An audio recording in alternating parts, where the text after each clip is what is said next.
नमस्ते दोस्तों, हमने पिछले लेक्चर के अंदर हमने फेज स्पेस के बारे में हमने पढ़ा था और आज हम पढ़ेंगे म्यू स्पेस। म्यू स्पेस को मॉलिक्यूलर स्पेस भी कहते हैं। फर्स्टली हम इसके बारे में कुछ की पॉइंट्स देखते हैं। पहला है for a simple gas system, यानी कोई भी एक सिंपल गैस सिस्टम यानी कि कोई भी एक बॉक्स है जिसके अंदर कोई भी मोनो एटॉमिक गैस अगर उसके अंदर फिल की जाती है तो वो क्या कहलाता है, सिंपल गैस सिस्टम कहलाता है। Where 6 quantities x, y, z, px, py, pz for each atom when known, यानी कि उस गैस के अंदर तो प्रत्येक एटम को एक्सप्लेन करने के लिए 6 कोऑर्डिनेट की आवश्यकता होती है। वो अगर हमें पता हो, अगर यानी कि when known हमें पता हो, the state of the gas can be determined, और वो जो गैस की स्टेट है वो हम डिटरमाइन कर सकते हैं, हम उसको एक्सप्लेन कर सकते हैं।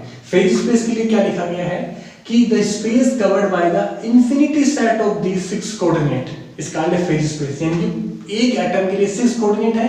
मान लिया उस गैस के अंदर इंफिनिटी एटम है उसके अंदर, तो वहां पे क्या होगा, इंफिनिटी इंटू 6, यानी वो भी क्या इंफिनिटी सेट्स बनेंगे। हमें 6 कोऑर्डिनेट के इंफिनिटी सेट्स बनेंगे और वो सेट्स से जो पूरा स्पेस बनेगा वो क्या कहलाएगा, फेज स्पेस कहलाएगा आपका। और एग्जैक्ट इसकी जो डेफिनेशन है वो क्या है, सच ए 6 डायमेंशनल स्पेस, यानी कि ये 6 डायमेंशनल स्पेस हमने माना है फॉर ए सिंगल पार्टिकल, किसी भी एक पार्टिकल के लिए हम अगर लेते हैं अगर that call a molecular phase space या म्यू स्पेस। अगर किसी भी सिंगल पार्टिकल के लिए 6 डायमेंशनल स्पेस आप लेते हो अगर, तो वो क्या कहलाता है, आपका म्यू स्पेस कहलाता है आपका। अब देखिए सबसे इंपॉर्टेंट चीज है वो है कि division of phase space into cell, यानी कि जो आपका फेज स्पेस है इस स्पेस को हमें छोटे छोटे सेल्स के रूप में हमें डिवाइड करना है। जितनी छोटी के सेल में हम डिवाइड कर सकते हैं तो सेल में हम डिवाइड करेंगे। पर हम किस प्रकार इसको डिवाइड करेंगे उसके लिए देखो, mu space is 2f dimensional phase space, यानी कि जो म्यू स्पेस हमने पढ़ा वो किस प्रकार का स्पेस है, 2f डायमेंशनल स्पेस है। यहाँ पे जो f है उसका मतलब है degree of freedom. Degree of freedom को हमेशा एक्सप्लेन करते हैं किसी भी एक पार्टिकल को एक्सप्लेन करने के लिए मिनिमम जितने कोऑर्डिनेट की आवश्यकता होती है वो उसका डिग्री ऑफ फ्रीडम कहलाता है। जैसे ये किसी भी मोनो एटॉमिक के पार्टिकल के लिए जो होता है वो 3 मतलब होता है और डिग्री ऑफ फ्रीडम होता है, और अगर डाई एटॉमिक मॉलिक्यूल्स है उसके लिए 5 डिग्री ऑफ फ्रीडम होता है। अब देखो यहाँ पे 2 डायमेंशनल के लिए क्या लिखा गया है कि 2f dimensional phase space is defined by position coordinate, यानी 2f कैसे डिफाइन किया गया है, नंबर 1 डिफाइन किया गया पोजीशन कोऑर्डिनेट। जो पोजीशन कोऑर्डिनेट क्या हो सकते हैं, q1 q2 qi और qf। qi का मतलब है कोई भी जहां तक ये नंबर जा रहा है, qf का मतलब है, f का मतलब वही आपका डिग्री ऑफ फ्रीडम है कि जितने कोऑर्डिनेट आपको उसको एक्सप्लेन करने के लिए चाहिए, किसको, पोजीशन को एक्सप्लेन करने के लिए।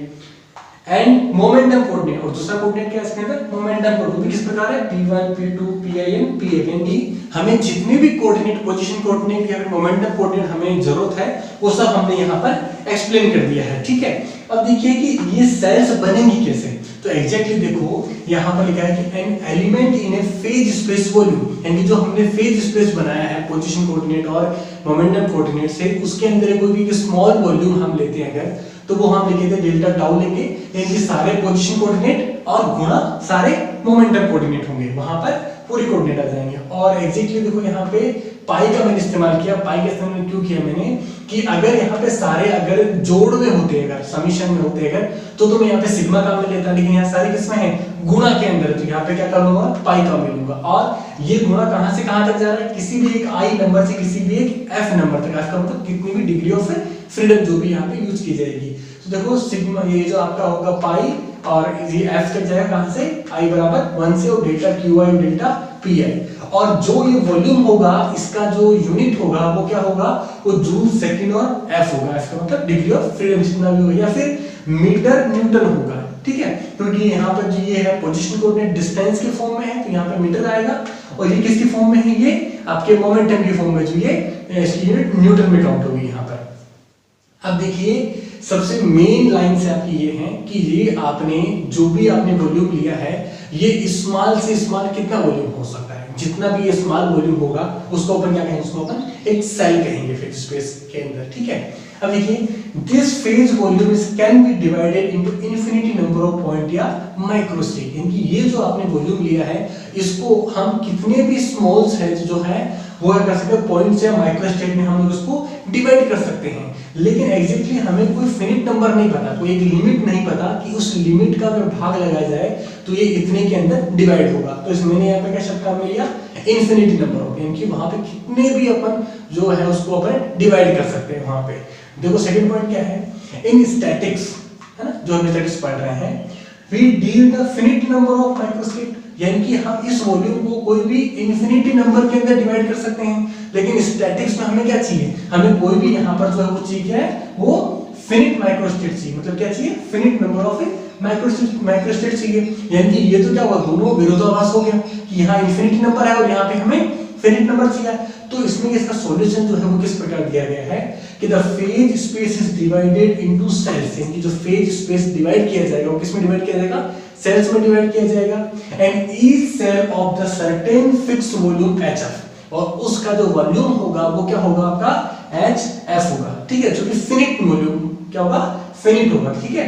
अब देखो ये फिनिट किस प्रकार डिसाइड किया गया, उसको तो क्या लिखा गया है, V permit H0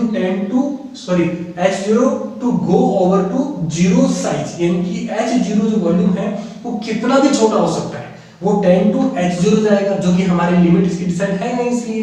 तो देखो इसका सॉल्यूशन जो दिया गया वो क्या दिया गया है, बिकॉज इन बोल्ट्जमान टाइम, कि जब बोल्ट्जमान ने स्टैटिस्टिक्स पूरी डेवलप की थी उस समय के अंदर time, we do not know the finite smallest limit, यानी कि हम कोई भी स्मॉलेस्ट लिमिट नहीं जानते थे कि इतनी लिमिट तक कोई भी वॉल्यूम को अपन बना सकते हैं। या फिर मैं एक सिंपल लैंग्वेज में कहूं तो हमें ये पता नहीं था कि नेचर में सबसे स्मॉलेस्ट जो वॉल्यूम होगा वो कितने नंबर तक लिया जा सकता है।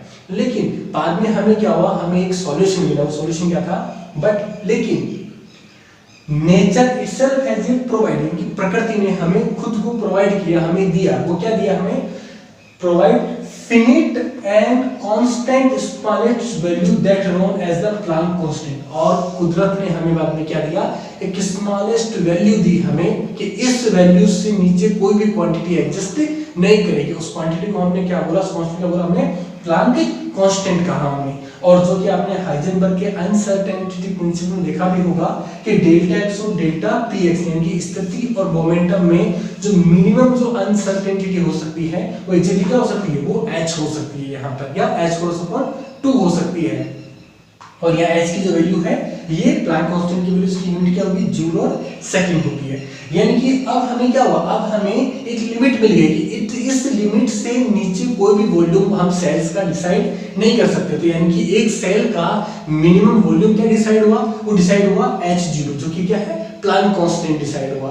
तो यानी कि किसी भी सेल को बनाने के लिए क्या करना पड़ेगा, जो आपका टोटल वॉल्यूम है उसको H जो है प्लांक कांस्टेंट उससे क्या कर दो, आप डिवाइड कर दो। तो क्या होगा, जितनी भी सेल्स बन सकती हैं वो सेल्स वहां पर बन जाएंगे। और उन सेल्स को हम क्या बोलेंगे, उन पॉइंट्स को क्या बोलेंगे अपन, माइक्रो स्टेट बोलेंगे हम लोग। यानी कि नंबर ऑफ माइक्रो स्टेट क्या होगी कि टोटल जो आपका वॉल्यूम है उसको आप क्या करोगे, H0 से डिवाइड कर दोगे आप, ठीक है। और यहाँ पे जो F है वो क्या है, डिग्री ऑफ फ्रीडम।